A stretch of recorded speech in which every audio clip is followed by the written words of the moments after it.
If you've ever played Fire Emblem Awakening, you might have felt like the game really wants you to pair Chrom and Sumia together. Or if you played as female Robin, the game may have even forced you to marry Chrom on accident without understanding why this happened to you. But actually, what if I told you that every character in the game's code has a specific partner that they're inclined to marry? Each character in the game, at least from the developer's point of view, has one specific canon partner, and the few exceptions to this rule actually have very good and interesting reasons, and a few of them are pretty amusing. I'd like to take a look at all of these canon pairings, both from a story and gameplay perspective whenever possible, and see how each of them works together as a couple. This information isn't exactly super well hidden, but I never actively thought about it until I started planning out support ranks for a specific challenge run, and I didn't see any other videos about it. And I found it so fascinating that I just wanted to share it. Anyway, we're going to start with Chrom and Sumia. Both of these characters have a limited number of partners they can marry, which on its own is already fairly interesting. Chrom is somewhat understandable. There's a chapter in the story where it's mandatory for Chrom to get married. If you reach this point and he isn't married yet, he'll automatically pick the person with the highest support rank, and he has a system in place for tiebreakers. This is actually the reason why it's common for people to accidentally get married to Chrom without meaning to do it, especially on a blind first playthrough, although Robin is actually low on the priority order, so it means you were probably spending a lot of time with him anyway. It's a little weird that he can't marry the likes of Cordelia, Pan, or Tharja, since they've already joined and appeared in the story by this point, but I suppose the game only wanted him to have options to marry people who joined early on: Sumia, Sully, Maribel, or female Robin.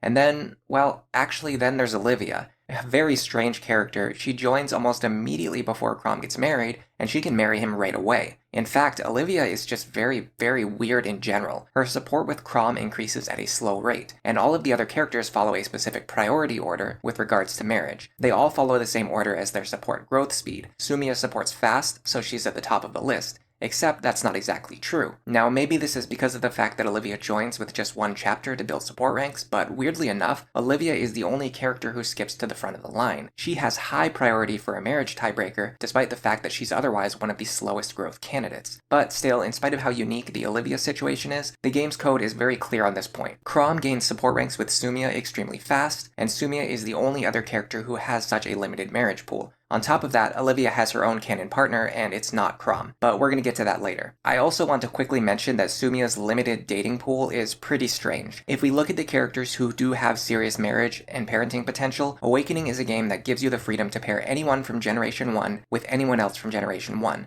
Chrom's pool is limited, but it's because he's the main lord, and it's for story reasons like we described above. Now, Sumia is the only other character who has such a limited pool, and there's really no explanation for why she works this way. It only makes sense if you consider that the developers really strongly wanted her and Chrom to be paired together, and limited both of their options as a result. Sumia can marry Robin, Frederick, Gaius, or Henry, but Chrom is the only character that she has a fast support with, and all of the others are slow supports. This is another important clue because many of the characters we're going to discuss soon have one fast partner and one sort of fast partner, and then slow partners. I mean, even Chrom himself has a few fast options, with only Sumia being the fastest, but Sumia is not like that. Chrom is the only person she has a fast support with. I guess she's really, really into Chrom. There is one other point that I think is worth mentioning, and it has to do with Sumia's daughter, Cynthia. Cynthia looks great with Chrom's hair color passed down to her, but that's beside the point. I actually want to discuss about the story, and how Cynthia's join chapter has to do with her getting fooled by a fake Chrom and fighting alongside him.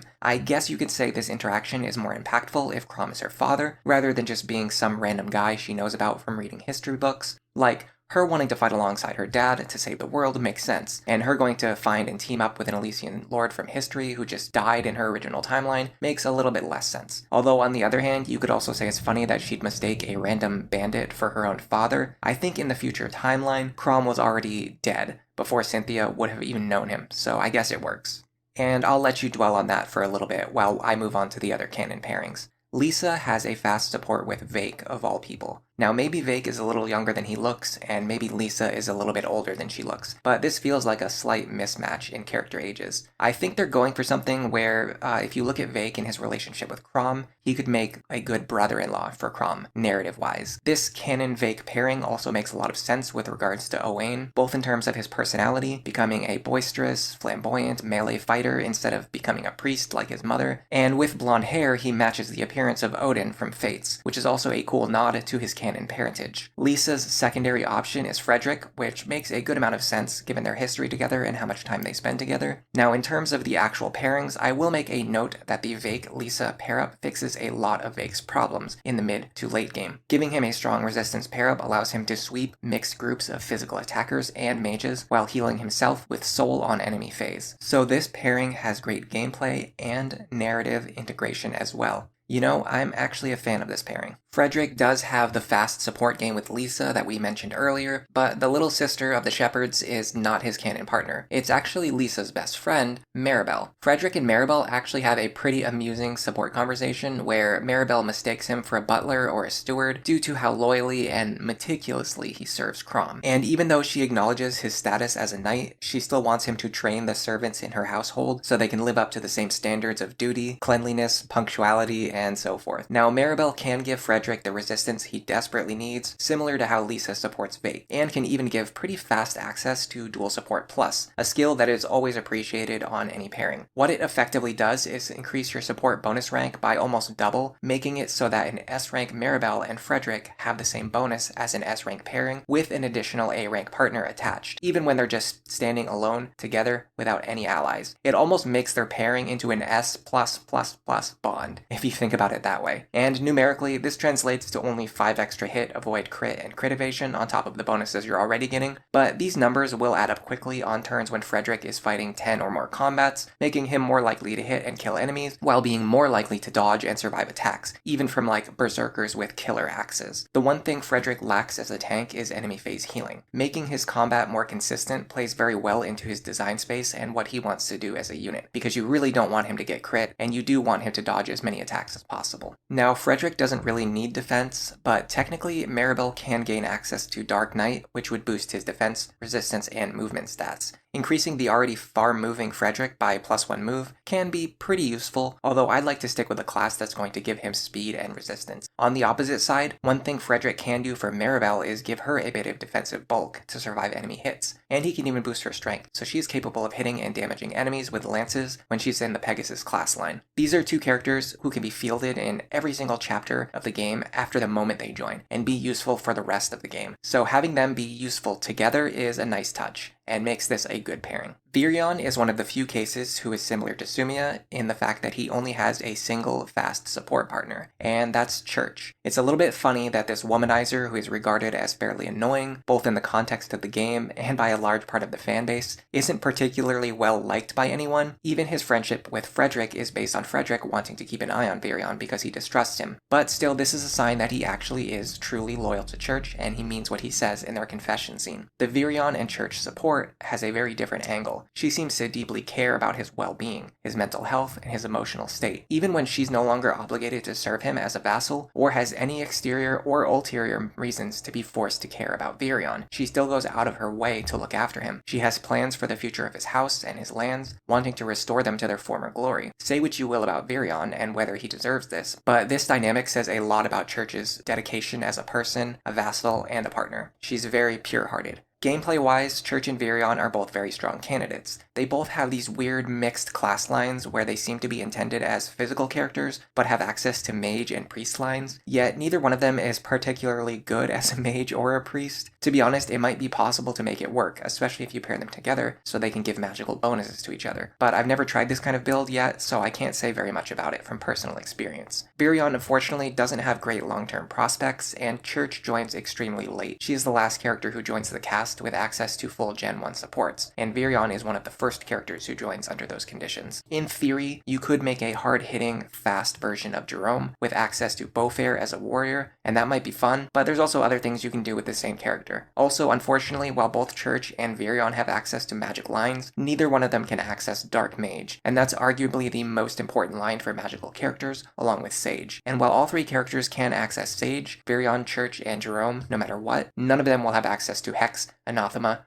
or any dark magic tomes, and that kinda hurts. Overall, I think you'd have to put in a lot of work to make this pairing function from a gameplay perspective, no matter what you want to do with them, but I can see why the game pairs them together in terms of narrative. Before we get too much further, I'd like to talk a little bit about Robin, since they are another interesting exception case. Male Robin has slow support with all female characters, and female Robin has slow support with all male characters, including Chrom. Even their same-sex friendships are faster than any of their romantic supports with any other characters. I found it weird that male Robin doesn't even have a fast support with Tharja, but essentially what this means is that Robin is pretty good at becoming friends with his bros, but it takes him time to form romantic relationships with anyone. And of course the opposite, same, is true for female Robin. Sully has a lot of options for fast supports. Chrom, Stahl, and Kellum are all valid for her, but her fastest support and her canon pairing goes to Kellum. This is the only character who gets the super fast support with Sully. This duo works great together defensively, making each other better at combat. Part of this just comes down to the fact that the Knight class, and Kellum in particular, is a solid support partner for anybody, but most of the male physical attackers in this game are actually lacking for options to pair up with. Lissa, Maribel, Muriel, they're not exactly giving Kellum the strength and defense that he wants for combat, and while they can give resistance and speed, it's often paired together with stats like magic that he doesn't care about at all. This is what makes Sully so special. She gives a wide range of physical bonuses to a male partner, and she's the only female option to do this starting early on. Kellum really appreciates that, and Sully really appreciates the added defense that she gets from Kellum. It's also worth noting that Sully has several supports where she mentions not being interested in marriage, but when she's talking to Kellum, she is more open to the idea without ever needing to be convinced. The downside to focusing on these two as a pair is that, well, honestly, if you're using Kellum, you probably want to pair him up with Frederick, Robin, or Vake to make your great units even better in combat. Partnering him up with a mediocre Sully just to make her slightly more adequate isn't really the best use of either of their talents. However, they still make a solid duo, especially for holding a minor objective while your main units focus on the bigger goals. They won't instantly get deleted by a single enemy like some characters do in Lunatic and Lunatic Plus, as long as they're fighting together. Kellum can pass down some interesting skills, skill access, and class access to Kiel that she wouldn't otherwise be able to obtain with just her mother, and he gives an extremely good stat line. All in all, this is a duo that is strong together and complements each other well, even if the sum of their parts are not able to stand on the battlefield very well individually, just due to having very specific weaknesses or lacking some of the most important features of what primary combat units need to have, typically. One interesting quirk about Sully is that she doesn't pass down her Wyvern Rider class line to her daughter, even though it's not a gender-exclusive class. Additionally, Kellum does not give access to this line either, so I guess it's canon that Sully can ride a Wyvern, but her daughter can't, if you follow these canon pairings. So then, if Sully is paired up with Kellum, then who would Stahl go with? You would imagine that Sully and Stahl would go together, and they do build supports faster than the slow characters, but both of them do end up having a more ideal partner. In this case, Stahl's fastest support with his canon partner is actually Muriel. There's a few advantages to this. They join together in the same chapter, which can allow you to unlock their C support right away, before going into chapter 3. The Stahl pair-up also makes Muriel surprisingly bulky. I don't think she helps Stahl as much as he helps her. For the reasons we described above, the male characters in the early game are really lacking on good female support partners, but man, Stahl really goes all in on their relationship, and he boosts Muriel in so many key ways that she absolutely appreciates. In my No Frederick challenge, I've been experimenting with Dark Knight Muriel as a bit of a secondary carry, and the basic Cavalier bonuses from Stahl make her capable of surviving way more than you could have ever imagined. She dodges and tanks a few hits surprisingly well, and because she's naturally fast and has high magic, she's already one-rounding everything that comes after her. She doesn't really need an offensive bonus from Stahl, but the ability to stay alive and fight multiple enemies makes her so good as a secondary. Even better is the fact that Stahl has access to both Myrmidon and Archer, so the sniper line is one of the better, probably among the best support classes for any para partners that are always going to be in the back line, and the Myrmidon line is surprisingly useful for magic partners. You'd think that Myrmidon would be physically weighted because it's a physical class, but that's not actually true. The insane plus 10 speed and plus 8 luck that she can get from Stahl at the maximum just doesn't care if she's using tomes to attack. It's going to make her dodge, it's going to make her crit, it's going to make her double enemies at an insane rate. And Muriel herself can also go through Valkyrie to get dual support plus, which is going to boost her own evasion and her crit rate even more. Laurent also really greatly appreciates access to the full supporter kit. He can get dual guard plus, dual support plus, hex, anathema, and he has a choice between several of the +5 damage skills for dual striking. And what's really notable about this child unit is that he's actually fairly entirely valid in a no-grind context. Because of the class lines that Stahl and Miriel have innate access to, you don't need to go out of your way to pass down the relevant skills. The hardest part will be setting Laurent into a level 1 Dark Mage and training him back up to a Master Seal so that he can get Hex and Anathema, if you really want him to. But this is not as hopeless as some of the other child builds, which seem good on the surface but require unreasonable amounts of grinding that wouldn't work in a normal playthrough. If you invest into Stahl and Miriel in the long term, I can actually see this one working, and there's a few valid reasons to do it as well. I'm not going to spoil any upcoming entries, but there's a particular unit who would really appreciate a Laurent build with all of the top tier supporter skills. Narratively, I find the Stahl and Miriel pairing to be a bit strange. She's mostly focused on getting Stahl to exercise and try to break out of being completely mediocre or average in all of his qualities. It doesn't feel super personal or romantic, but then again, Miriel is a fairly emotionally flat character. It's not strange because it's badly written, it's only strange because Miriel herself is a strange character. Even their confession feels a bit distant. But you do eventually get to see her blush, so I guess Stahl is capable of cracking through her cold shell. And his line about being above average at one thing, being her husband, is pretty cute. Lonqu is among the funnier options here, at least narratively speaking, so he doesn't have a single fast support with any female characters, not even a semi-fast versus super fast option. No, he has no canon partner. Given his crippling fear of women, I thought this was extremely fitting and a good way to showcase storytelling through gameplay mechanics. Interestingly, his friendship options are male Robin, Vake, and Gregor. All three of these characters can function as soul tanks and primary combat carries for the rest of the run. It's fun and interesting that this warrior who is obsessed with combat can end up being a strong right hand to your most powerful fighter, and doesn't get distracted by romance. I've tried pairing him up with a few different characters depending on the run, but I'll have to report back to you later to see if I find anything that stands out. He's naturally fast, but lacking in bulk, so my instincts tell me that options like Sully, Church, or even Nowi, which can be used to boost his defense, would be best for him. It's worth mentioning that Nowi is one of the few characters that Lonqu is not afraid of, even the very first time that they meet.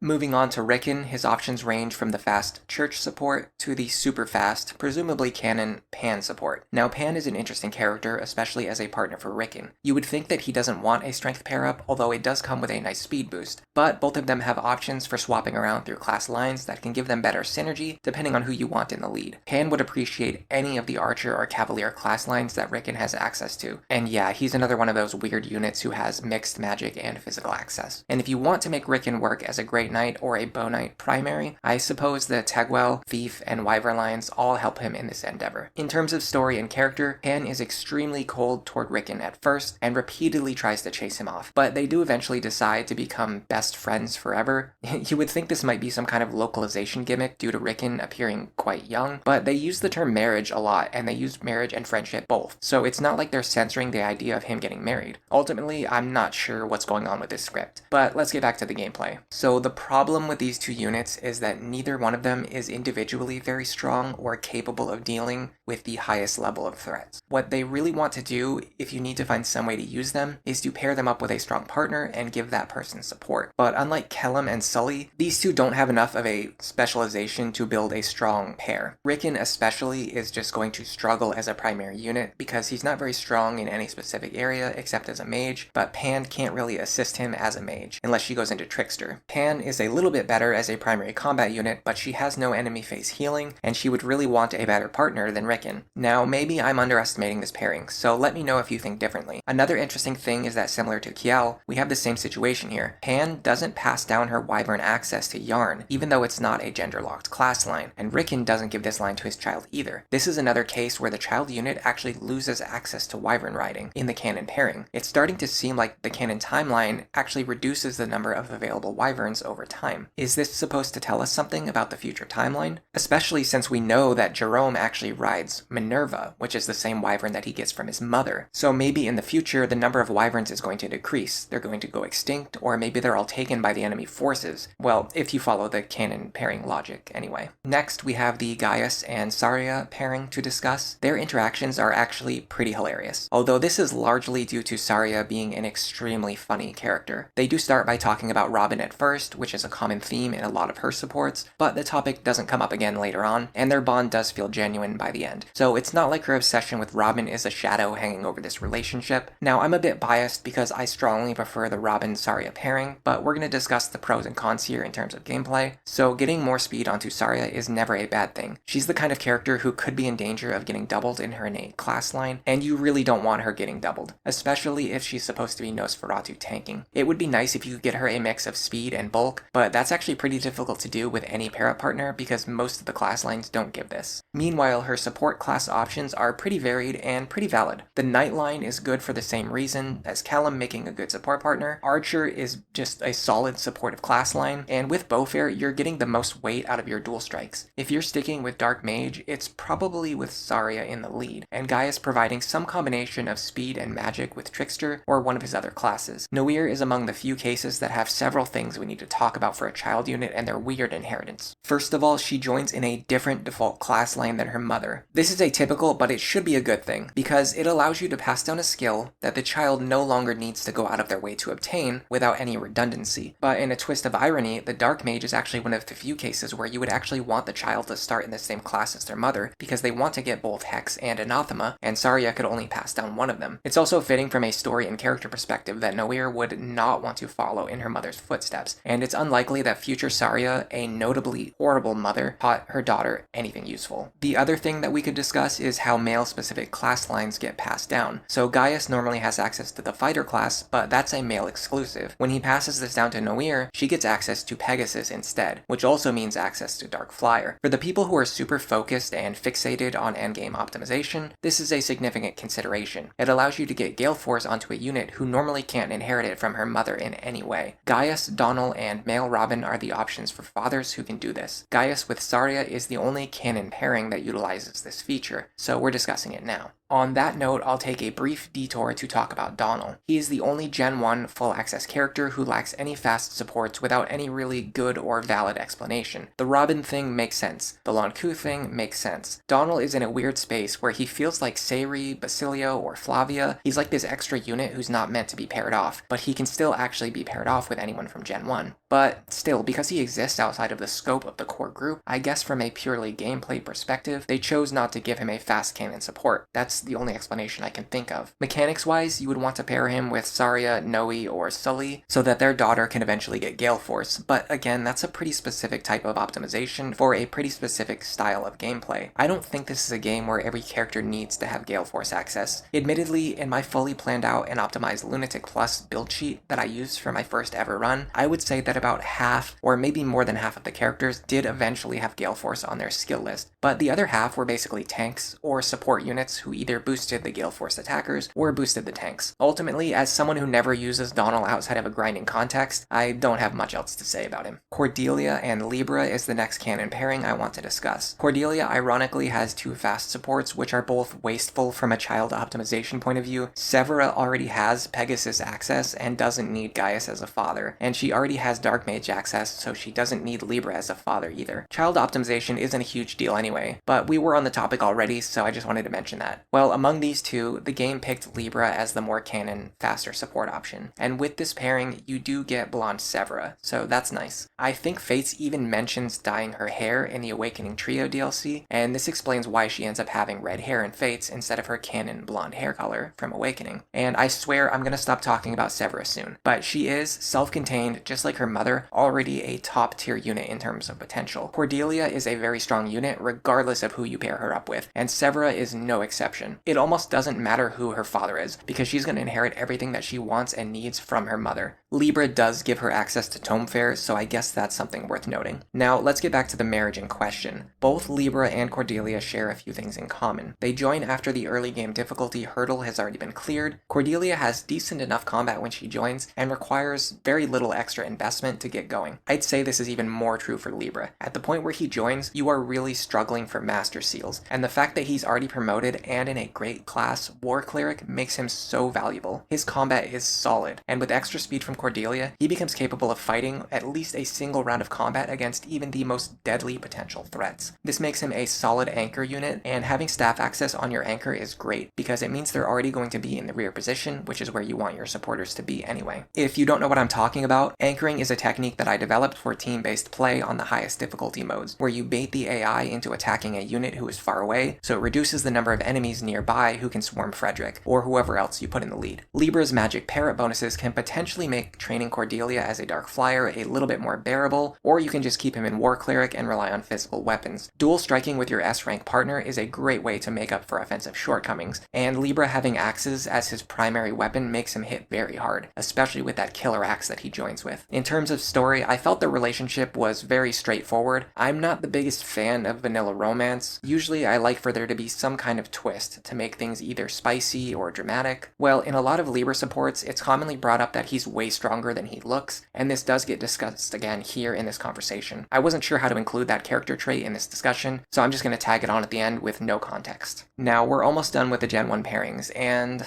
oh, alright, fine, I'll just say it. The canon option for Gregor is Nowi. These two join in the same chapter, which you do see reflected in some of the other couples. Now, given the age difference, this one feels like a pretty misguided pairing. But if you think about it, the same is going to be true no matter who you pair up with Nowi. I mean, she's 1,000 years old. Everyone else in the Gen 1 cast is so much younger than her. The relationship is going to be weird no matter what you say. I had to look over this support conversation while working on the script for this video, because I hadn't seen it before, but it ultimately boils down to this. They constantly play around with the age dynamic of the characters as a source of drama, interactions, and jokes, and you will see the roles of Gregor and Nowi swapping back and forth. She calls him an old man, and yet most of the time she ends up being extremely considerate of his feelings, like she's the elder in the relationship and she's watching over Gregor. Meanwhile, Gregor immediately and openly calls out the fact that he knows she's actually a really old woman and he doesn't see her as being younger, and yet in the later scenes his mind keeps drifting and he can't help but think of her that way. Gameplay-wise, the Manakee pair-up line is actually pretty good for basically anyone, because it's balanced at a very solid point for several stats, and having a wide range of bonus stats means that the extra stats you get from support ranks are even more compounded. Gregor isn't really giving anything up, taking the Manakee bonus, because he's still getting at least 3 stats he cares about. At worst, the 4th extra boost that he gets in magic is still going to increase his Levin sword use, and is otherwise a solid strength, defense, and resistance increase, something that any hero is going to appreciate. Nowi can also transition into Wyvern for more solid physical walling, and she can help Gregor move around the map quickly. If Nowi wants to be a primary, it's nice to have a hero, a berserker, a warrior, a swordmaster, a bow knight.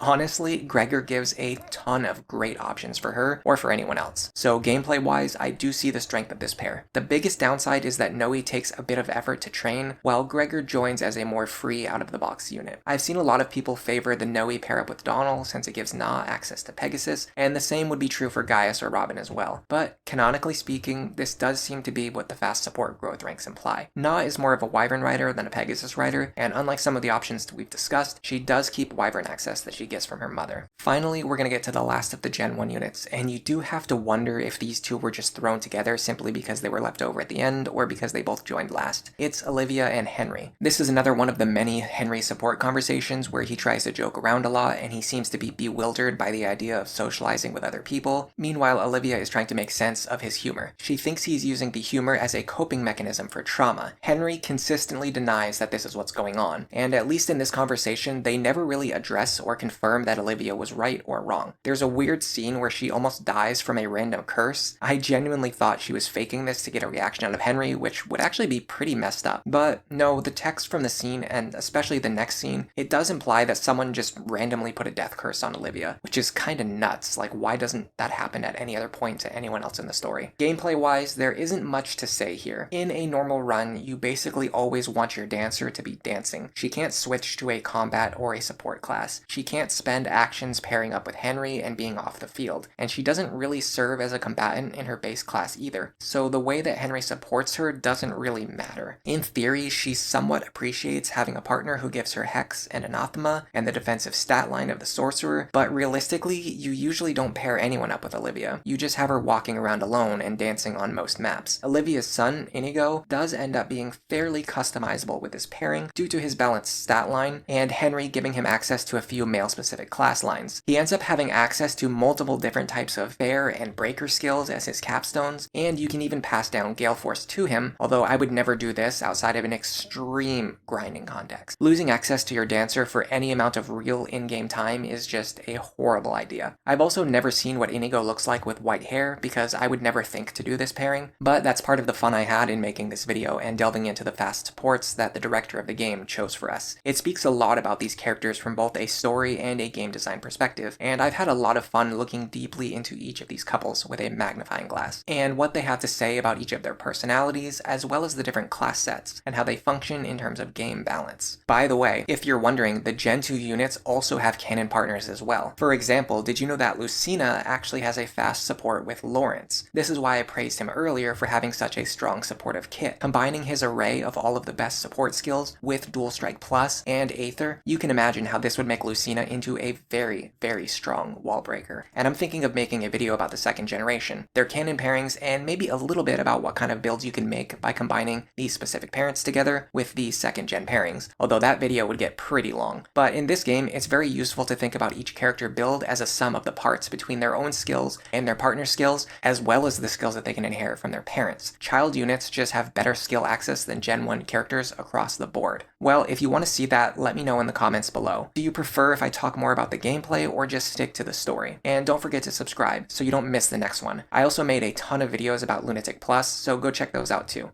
But for now, enjoy the rest of your day.